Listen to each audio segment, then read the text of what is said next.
I heard you say that you thought Hill had the most electrifying performance you've seen so far.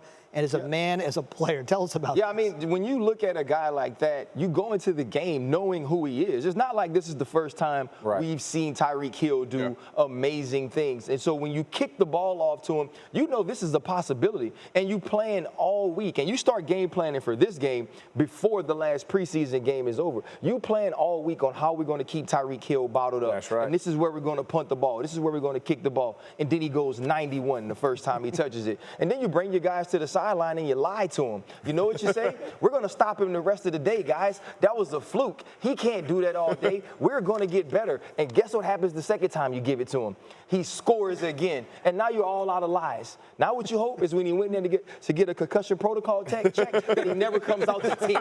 That's what you're hoping for.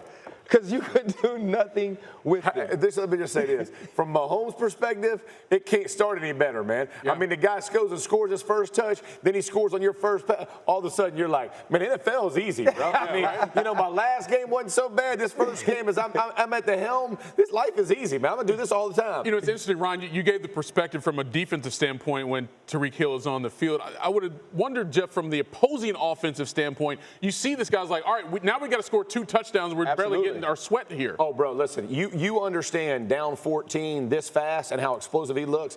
It's changed your entire game plan. Whatever you had, take it, crumple it in the trash can, bro. It's going to be a Phillips River show, right? You know he's going to have to go and carry you back because you can't run your way back 14 points. And you understand the next time we punt it to him, it could happen again. To RC's point, right? That kind of explosive play, it's not trainable. And so from your offensive perspective, when you're sitting on the bench, you're sitting over there, you put your head down, you're like, man, it's going to be a long day. Those pass rushers are going to be in a different stance. Everybody feels fresh, and all of a sudden you got to go block those guys all afternoon. With them knowing what you're going to do, it makes a tough afternoon for everybody, man. Bottom line, it's another big game. The Chargers did not win. They were the sexy pick to win the West, maybe go to the Super Bowl. You kind of referenced it in the highlight. I know it's all about Mahomes and Hill today. What did you see out of them?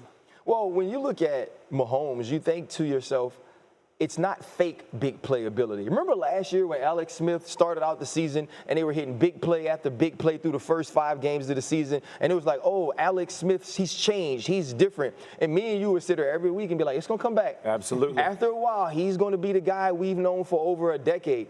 When you see Patrick Mahomes do it, you say, oh, this is who he is, right? When you start to game plan against these guys and you know Patrick Mahomes is escaping the pocket, you have to continue to run. You have to continue to plaster because he's not going to take the dump off. He's not taking the check down. He's pushing the ball down the field with accuracy and with velocity. And so when you have a guy like that, you have to game plan differently, both if you're Andy Reid and you're game planning to go against defenses, but as a defensive coordinator, you have to be worried about big play after big play. And it's stressful to do that and say, oh, by the way, we have to stop Kelsey and Kareem Hunt in the short intermediate area. It's very difficult to play this team defensively now. You look at a team like this from an offensive perspective, when you're protecting for him, is you not only, you know, as an offensive lineman, offensive teammate, you understand not only can he extend plays with his legs and go make plays with his legs, he extends plays looking to make bigger plays down the field. So it's one of those Aaron Rodgers type mentality. I'm not comparing the two, but that mentality where, hey, I'm going to extend my block. I'm going to fight that extra second. I'm going to try to push the guy